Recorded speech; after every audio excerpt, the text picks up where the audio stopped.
Are you breaking out no matter what you try?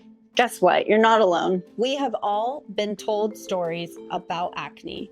And this week, I got to sit down with one of my best friends, Danielle. She's the CEO of Clearstem Skin. She's helped thousands, maybe even millions of people finally get clear. Her story blew my mind. Grade 4 cystic acne all over her face, neck, chest, and back.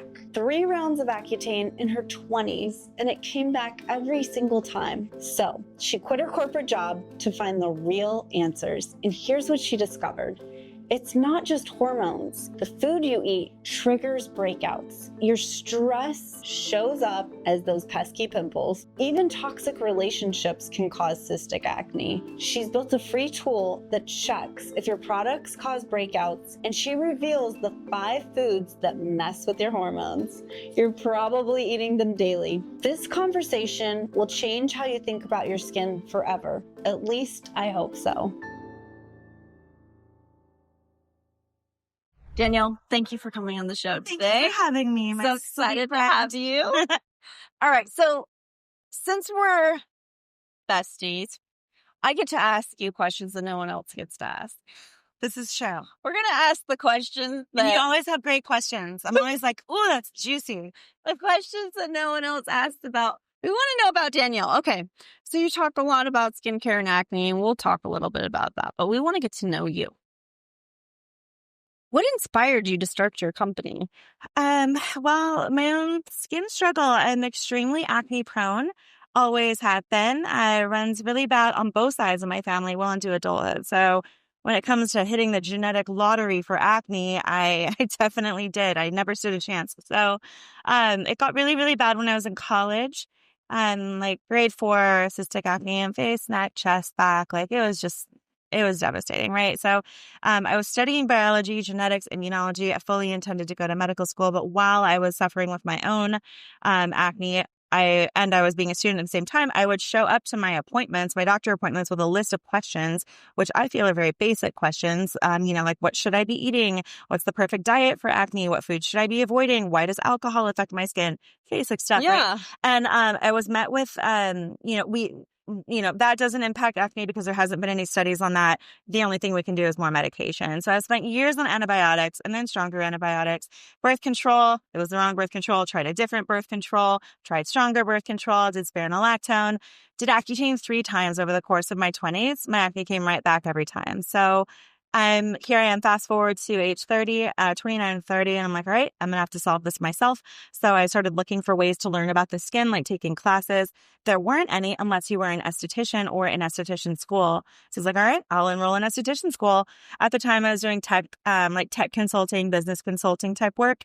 So it was very, very different. But while I was there, I saw that treating acne was the medical profession I had always dreamed of, but never knew existed because at my, when I was in college taking these classes, it never occurred to me to be an esthetician, right? I was thinking like surgeon. So long story short, I completely left the corporate world, never looked back, learned under a lot of the top people in San Diego. And then I started San Diego Acne Clinic about 11 years ago. Which still exists today. Yeah. And I go there and see you. And I have a wonderful team of 3 really talented estheticians that work with me there. Yeah. Yeah, it's lovely. And then from there, I started formulating products to help my clients of color because they would scar so easily. Yeah, And I do. Yeah. Anytime I get a pimple, I've got hyperpigmentation. The tanner you're able to get is the darker and faster you scar. Yeah. So, yeah. And it'll last like 6 months. It can last forever. And the things that you would do to get rid of scars, like say a laser, for example, that alone can scar and hyperpigment you. So or hypopigment. Yeah, I got hypopigment. Yeah, hypopigment's actually worse. So,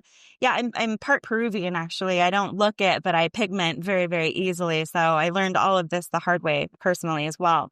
So I knew I needed to handle the scars from a different angle. I need to regenerate, calm, and feed the skin stem cells so it can properly repair itself. So that's how I started formulating products. And then I met my now co-founder, who was a patient at the time, and she and I started Clearstem together. Oh my gosh, I love Kaylee. Yeah, I do too. I have so much fun with both of you. So you were on the show, you and Kaylee together. You came to the studio maybe like 3 years ago. I can't even remember. It was about 3 years ago. That was the first time we met.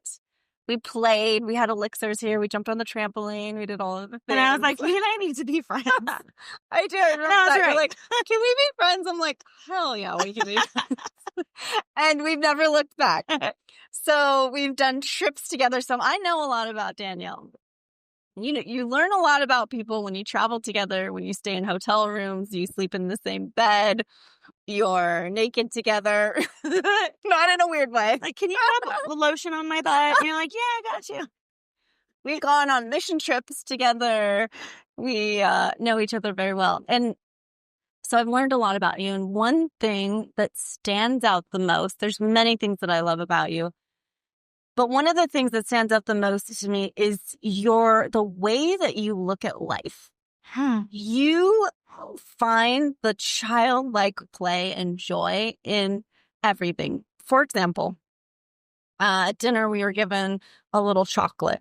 And you're like, you know what? I'm going to save this for later when I have a moment that something hard comes up and I need a little treat to get me to look forward to, right? But it was the way you said it. There was just so much excitement and joy in it. Like, oh, I can't wait for this. And, you know, like when you're a little kid and you're waiting for something, like to open your Christmas presents or, you know, that is the energy and the excitement that you bring to every situation I've experienced with you. You also ask really good questions. You're always curious. You want to know. You check in. You show up. And I would love to know from you, did you develop this? Is it something you were born with? Your perspective, how did you cultivate that? I think I've always been thank you, by the way. Thank you. I love that acknowledgement. Asking good questions is the catalyst for so much meaning. So I think curiosity, it all starts there. Curiosity is one of the biggest traits that I feel like can determine someone's life and can determine compatibility with others. So I've always been a curious person. I need to know how things work, why things happen. And I remember being like really socially awkward when I was younger, think middle school. I think everyone's socially awkward at that age, but I really felt it and I was so self-conscious. And I kind of floated around between all the different groups, like in high school. And, you know, I had like this group of friends and then I was semi-friends with like the cheerleaders. And then I was also like an athlete, but I was also super nerdy. So it was like, I kind of didn't have a group and I kind of noticed that because it was like it was obvious, you know. So I was like, okay. So I started studying like social patterns and social behavior. So that curiosity around like people and like how to get to know people and what bonds people has always been interesting to me. And I wound up majoring in sociology when I decided I didn't want to go into medical school. So that curiosity about people in general was just really, really a big force in my life, and it still is because your whole perception, I think we should know that we operate based on assumptions 99% of the time, and assumptions can wreck things and steal the joy right out from under you. So being aware of that makes you have to ask questions. Okay. So I think I don't like operating off of assumptions. I don't like being knowingly false. So I ask enough questions so I can get to the truth of whatever it is or the truth of people.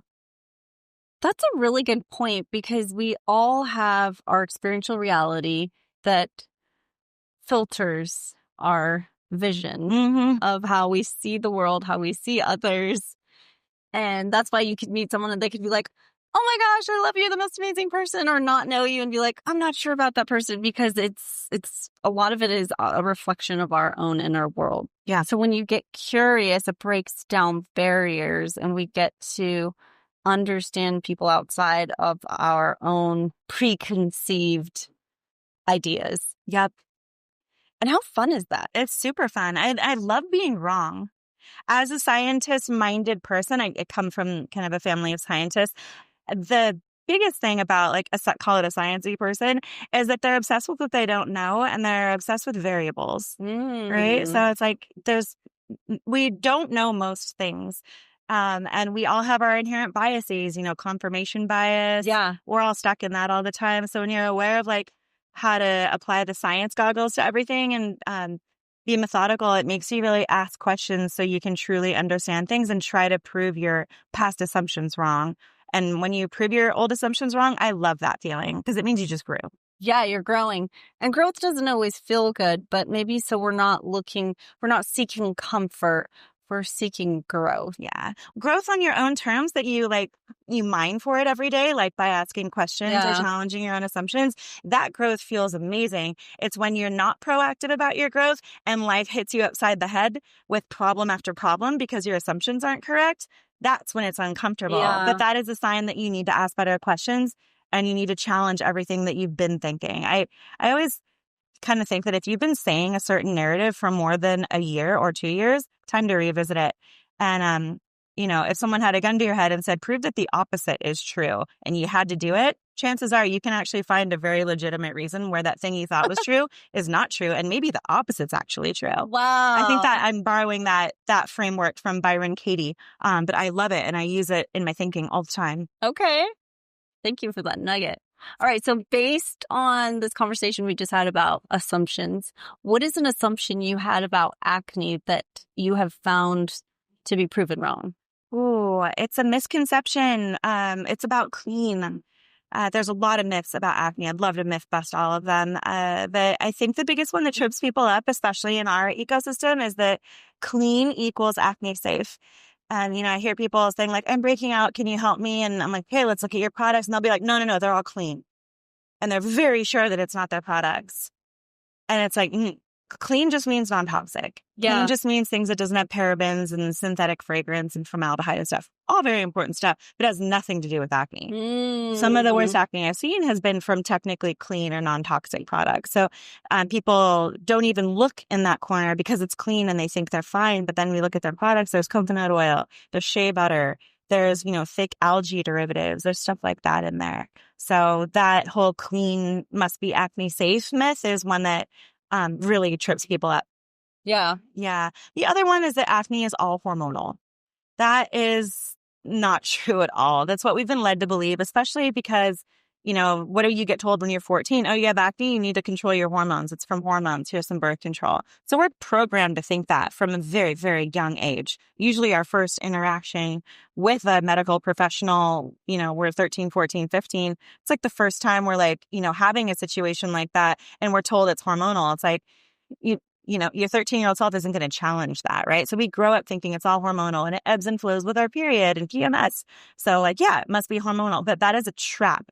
It traps women because we think that we need to be on birth control forever and spironolactone. Yeah. And we're doing all this other shit all this other stuff that messes with our fertility. And it creates a ton of issues down the line, not to mention all the other side effects from prolonged birth control. So I see women get stuck in this trap, and I myself was stuck on that trap because I thought it was all just hormones. Yeah. And the reason is yes, hormones are of course a factor, of course. But what we eat affects our hormones. Our mindset affects our hormones. Our sleep affects our hormones. So the hormones itself is not the thing that Well, then how do our hormones get processed? We get to look at our liver and our detox pathways. And there's a bigger story, a broader story to it. I love that. What is the future of treating acne? Like we've had ways. I know when I was growing up as a teenager, benzoyl peroxide. I know that's people still use it, but still there. It can be useful. Salicylic acid. But it was more like burn it, dry it out. What are things that you would like people to know, like the future of it? What do you see? Not just what's out there, but as an expert in this industry, what do you see as the future? I think people are aware that medication isn't always necessary or correct. It's not the necessary or correct answer for a lot of people. And they're aware now that they have more control over their skin's behavior by learning about the diet correlation and the product correlation. I think Clearstem is kind of paving the way for the future of acne thinking because we're talking about pore clogging ingredients. We're educating people on what those are. We even built a checker so you can copy and paste your product deck in there. And we coach people on the top 5 foods that can mess with hormones and cause hormonal acne. So I think that understanding that acne is both internal and external, and that our daily life has a ton of influence over things like hormones and gut health. I think that is the future, is people realizing that they have a lot more control than they think they do. Would you say that our emotions and our mindset have an active role in how our skin looks. 1,000%. I don't see clients that much, but I see ones that I've had a deep, long relationship with, and I just love seeing them. So I saw one last night. I've been working with her for 5 years, and her skin has been flawless for the last year. She just comes in for like some textural stuff, and just every few months, she just likes to get an acne safe facial with me. So, but her skin's been great, like no new breakouts for like a year, and it was very cystic. We found out yesterday. She said, I was like, "What's catch me up on your life? What's going on?" She's like, "I met a new guy." And I was like, "Wait, aren't you in a long-term relationship?" She's like, "I was. We broke up, almost a year ago." And she started talking about the breakup. The guy was extremely toxic. He was constantly stressing her out, very narcissistic, and she's a sweetheart. So her acne was literally being caused by the stress of her relationship. And I said, whoa, it correlates with when your skin started to be really good, because I looked back at the few times I had seen her previously, and it very much correlated with her breakup. And I said, do you feel like it was affecting your skin? She literally looks up to me. She's like 100%. Like, she was so sure. Yeah. And it makes sense. That's something, it totally makes sense. That's something that I believe, and you would know, correct me if I'm wrong, gets overlooked. Mental health is huge. Emotional health is huge. I wish I could wave a magic wand and have Common Core and high schools teach about emotional intelligence, because the world is crazy and we're not equipped for it. So people are under a lot of undue mental stress, especially women, and it shows up in our skin. Yeah. Without a doubt. It shows up as IBS. It shows up as infertility. It shows up as acne. It's a big deal. How we move through our day and our life and how we see ourselves directly impacts things like cortisol and oil and inflammation. Let's move to a different topic. Okay. So you're the CEO of one of the biggest skincare companies, like growing skincare companies there is right now. You probably, I can imagine, never saw yourself in this role, right? Because you're science-minded, or maybe you did. I knew we'd be big. I just didn't know what it would feel like. I knew it would be big. I didn't know what it would feel like. So that's what I want to know. Yeah. What does it feel like? Like, how has your life changed? Oh, man. It's changed for the best. I get to be besties with people like you that I get to meet on the journey. I get to travel everywhere, which was something my 5-year-old self always wanted. I wanted to travel and write it off. That's what my 5-year-old self wanted. So your 5-year-old self knew about writing things off? She thought it meant free, but we'll take the tax discount. So it feels really good. I'm very fortunate that what I'm good at happens to make an impact for people. Yeah.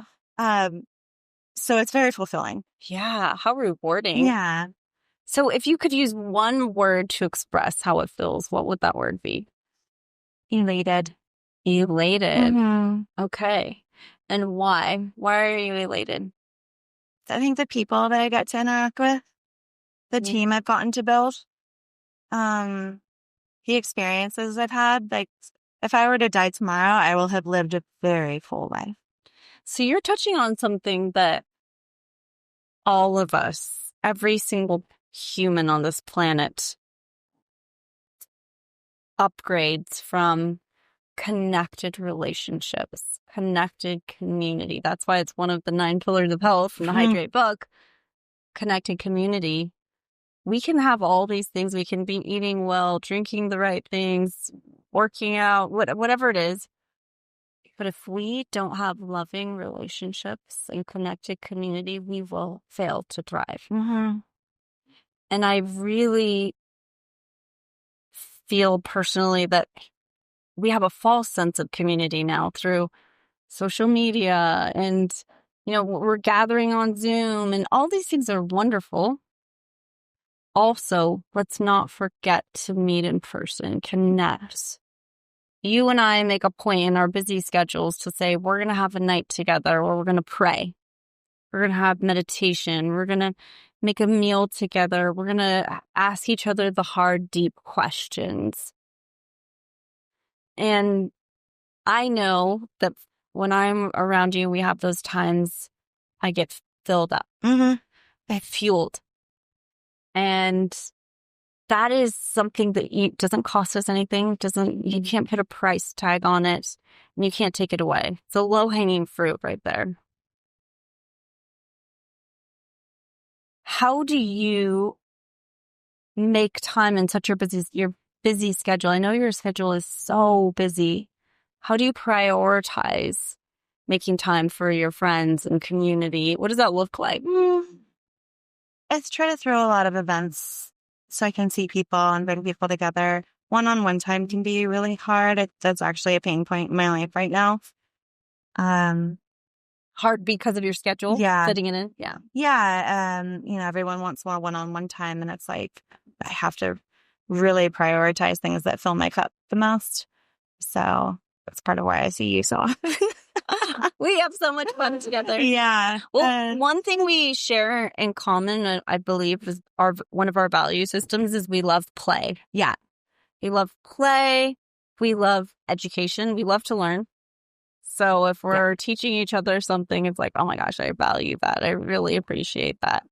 And asking the questions, being seen, and being present. Yeah. One thing I notice is when we're together, we're not on our phones. No. I don't think we've ever just sat and scrolled together. No. Ew. We don't have, we have limited amount of time when we're together. It's like, we're only going to be together for the short amount of time. How do we want to make it impactful? I think we keep planning to make more content together, and then we forget. We totally. Kind of like when we get to the airport on time, but then we always almost miss our plane because we're too busy talking. That happens every time. I want to talk, the last thing that we talk about, I want to talk about our trip to Nicaragua before we close out. So I miss that. Danielle and I went to Nicaragua together because I work with an organization called Christ for the City International, and they go into mostly Central America, but all parts of the world, and find villages where people are in need, but where they can really bring the hope of the gospel there. And we got to go to this one village, and Danielle was the one that sponsored the whole trip. And I would love for you to share what you experienced on that trip. Oh, gosh. That was one of my favorite trips. The people were so kind, but the people like at the organization were so kind and such pure, sweet people. And then the people that we met with, they were, by our standards, they had next to nothing. I mean, a lot of them didn't have running water or safe food or actual floors. They're kind of sleeping on dirt, a lot of them. But I saw so many smiles. Yes. Like, people were genuinely happy with whatever they had, and focused more on community. And I think that I felt that I was around people that were more genuinely happy than a lot of the times I do in like regular life here for us. Wow. That was a huge takeaway, right? Because it shows us that you and I are around different ranges of socioeconomic, socioeconomic status, or I don't like the word status, whatever. We understand. Yeah. And having a lot of things doesn't equal happiness. No, it doesn't. I've actually stopped shopping and deleted like Poshmark and stuff from my phone. Because it's like I get all these boxes and it doesn't give me joy at all. It just feels like more trash. Yeah. It's like, more boxes you have to throw away, and you have to find a spot to put your stuff. Yeah. It's the dopamine hit is gone to zero. It's now in the negatives from shopping. So I have this fun thing that I do with myself. If I decide I'm going to buy something at the store, I make up in my mind, what am I going to get rid of at home or give away or donate? Because I don't want to have too many things. I went to Europe once for a month, and I lived out of a carry-on suitcase. And I had rented my home out, so I took everything out of my closet. It was in the garage. And I realized on that trip, I was washing clothes. My girls and we would wash clothes in the tub and laughing and having the best time. And I didn't have to think about what I was going to wear because I had minimal amount of options. And it just felt so freeing. And so when I came home, I didn't even want to put my clothes that were in the the storage back into my closet. And I probably lived off of those clothes for about 3 months until I put it in because it just felt so freeing. Yeah. Decision fatigue removed. The decision fatigue, it's something to think about. Yeah, that's why Mark Zuckerberg wears his gray shirt all the time. Yeah. I have a couple of shirts that I really like to wear. They're kind of like mixed between athleisure and could dress them up if you want to. I have 3 of them and I just alternate. I pretty much wear that like 4 days a week. My team kind of knows that it's my signature shirt. But not having to think about what you wear and so women spend a ton of their bandwidth on stuff like this. It kind of irritates me. In fact, I just barely started doing my nails because I hated going to the salon to have to sit there like a hostage for hours each month.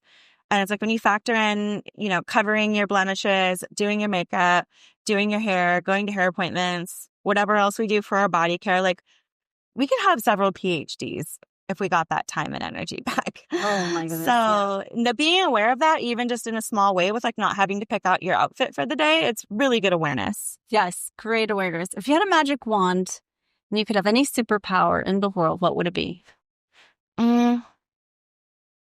To speak every language or fly.